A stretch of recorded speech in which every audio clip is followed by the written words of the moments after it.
നമ്മളെ ലിസ്റ്റിലാണെങ്കിൽ ഇന്ന് 9 സിനിമകളുണ്ട്.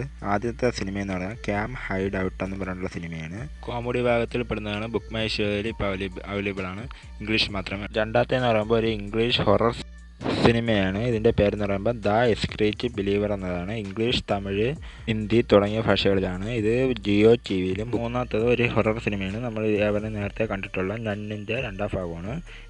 ഇത് ഫെബ്രുവരി 7 മുതൽ ബുക്ക് മൈ ഷോയിലും ജിയോ ടി വിയിലെ ഐറ്റ്യൂൺസിലും മൾട്ടി ആഡിയോ ആയിട്ട് ലഭിക്കും.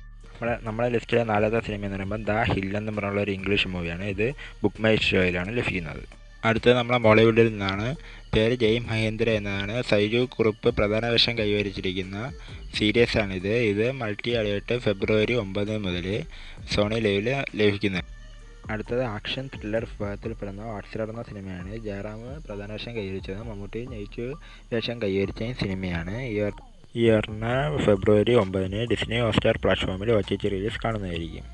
അടുത്തത് തമിഴിൽ നിന്നാണ്. ആക്ഷൻ അഡ്വഞ്ചർ വിഭാഗത്തിൽപ്പെടുന്ന ക്യാപ്റ്റൻ മില്ലർ എന്ന് പറയുന്ന സിനിമയാണ്. ധനുഷ് പ്രധാന വേഷം കൈവരിച്ചിരിക്കുന്ന ഈ സിനിമ ഇയറിന് ഫെബ്രുവരി 9 തമിഴ്, തെലുങ്ക്, ഹിന്ദി, മലയാളം എന്നീ ഭാഷകളിൽ മൾട്ടി ആഡിയോയിൽ ലഭിക്കുന്നതായിരിക്കും.